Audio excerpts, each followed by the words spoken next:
प्रिय विद्यार्थियों, आज हम प्रश्नावली 5.2 का अगला जो टॉपिक है उसको पढ़ने जा रहे हैं। और अगला जो टॉपिक होगा हमारा वो है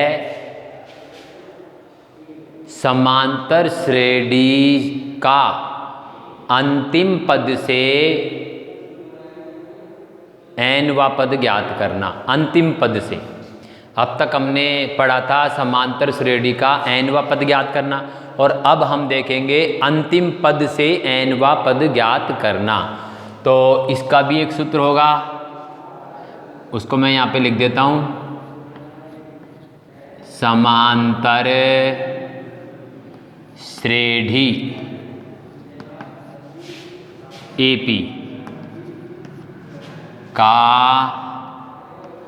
अंतिम पद से n वां पद बराबर L minus n minus 1D। इस सूत्र का इस्तेमाल हम करेंगे। अगर प्रश्न में हमसे अंतिम पद से n वां पद पूछा जाएगा तो हम इस सूत्र को L minus bracket n minus 1 इसका हम इस्तेमाल करेंगे।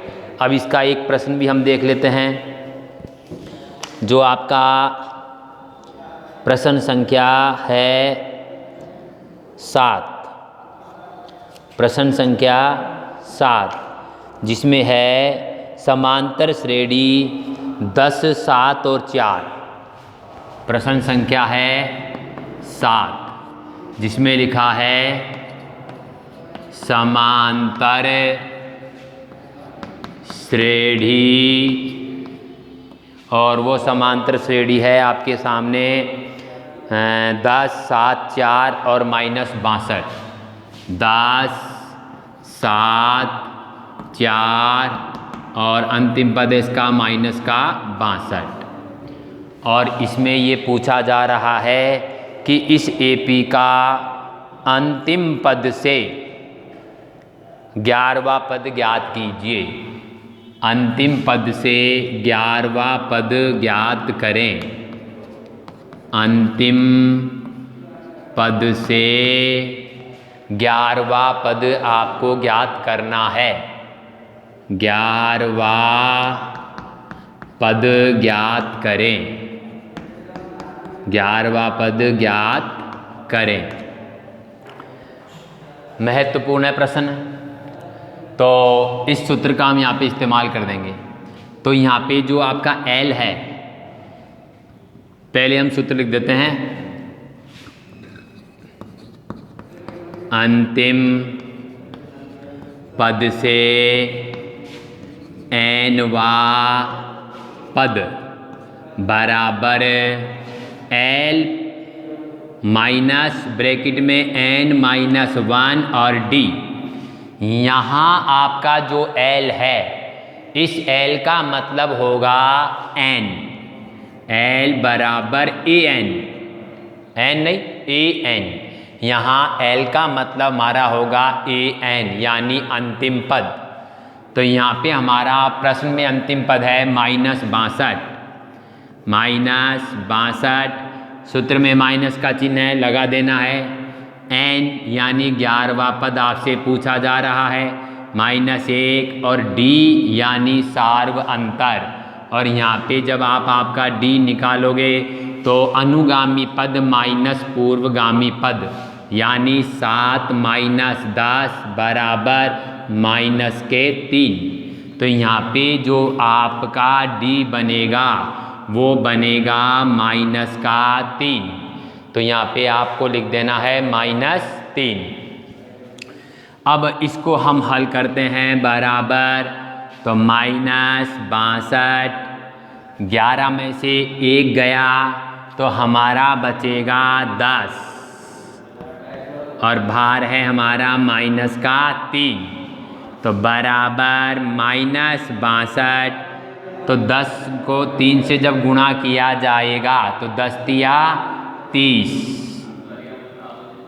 माइनस का 30 और माइनस हमारे पास यहाँ पे बैठा हुआ है तो माइनस माइनस प्लस, तो ये हो जाएगा प्लस का 30 माइनस 62 प्लस 30। अब 62 में से 30 घटाया जाएगा तो हमारे पास बचेगा बराबर, माइनस का बड़ा है यहाँ पे तो माइनस का 32, माइनस का 32, क्योंकि यहाँ माइनस का हमारे पास बड़ा है ना भाई। माइनस 62 में से अगर हम माइनस 62 में से अगर हम 30 कम करेंगे तो हमारे पास माइनस 32 आएगा। तो इसका मतलब अंतिम पद से हमारा 11वां पद हो जाएगा माइनस का 32। तो इस सूत्र के द्वारा L माइनस n माइनस 1, इस सूत्र के द्वारा हम किसी भी AP से अंतिम पद से nवां पद ज्ञात कर सकते हैं। तो आगे के जो प्रश्न है उसी में भी आपसे अंतिम पद से nवां पद पूछा जा रहा है, तो उन प्रश्नों को आप स्वयं इसकी सहायता से हल करने का अभ्यास करेंगे।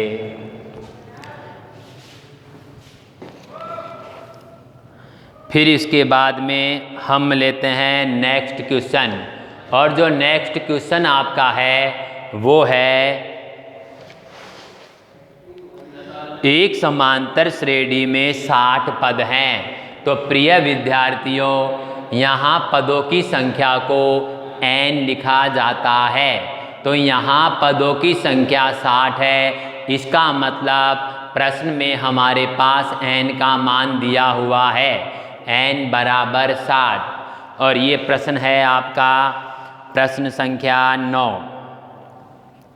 तो इस प्रश्न को हम हल करते हैं, इसको आप देख लीजिए। अगला प्रश्न हम हल करेंगे।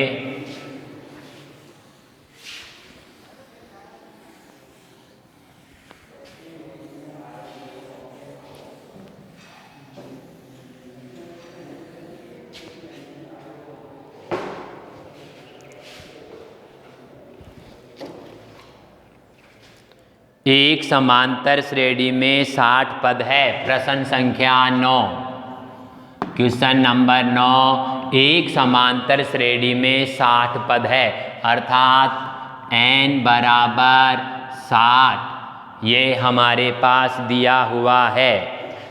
आगे है यदि उसका प्रथम पद तथा अंतिम पद क्रमशः 7 और 125 है, प्रथम पद यानी A1 और अंतिम पद यानी AN, ये हमारे पास प्रश्न में दिया हुआ है 7 और 125, यानी प्रथम पद 7 और अंतिम पद 125।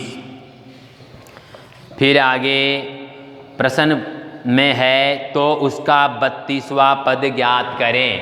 तो हमें ज्ञात करना है 32वां पद, ये हमें ज्ञात करना है। तो इस प्रकार इस प्रश्न में हमारे पास n, A1 और अंतिम पद AN दिया हुआ है। तो पदों की संख्या हमारी कितनी है इसमें? 60। तो AN यानी कुल पद 60 है, तो हमारा 60वां पद 125 है, अर्थात A60 हमारा 60वां पद है, वो है 125।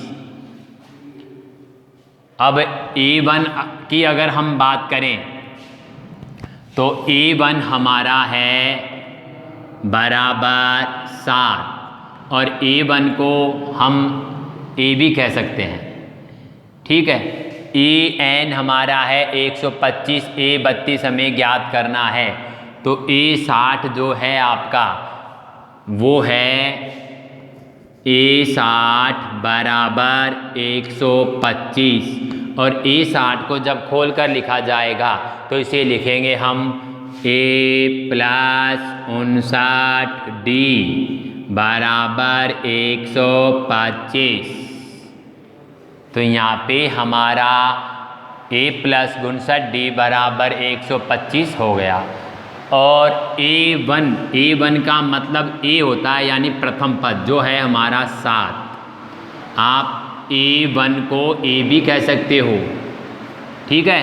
तो यहाँ A का मान अगर हम रख दें तो A का मान हमारा है 7, तो यहाँ पे मान रखेंगे 7 प्लस 59 D बराबर 125। पक्षांतरण करते हैं, 59 D बराबर 125 माइनस 7 और 59 D बराबर 125 में से 7 हम कम करेंगे, तो 125 में 7 कम कर दो तो हमारा आएगा 118। 125 में से 7 कम करेंगे तो 118 हमारा बचेगा। तो हमारा D बराबर यहाँ पे होगा 118 बटे 59, और जब इसको 118 में 59 का भाग दिया जाएगा तो 2 बार जाएगा 2, तो यहाँ पे हमारा जो D है वो D का मान आ जाएगा 2। D बराबर 2, ये हमारा मान आ जाएगा, ठीक है। अब हमसे प्रश्न कह रहा है भाई इसका 32वां पद ज्ञात कीजिए।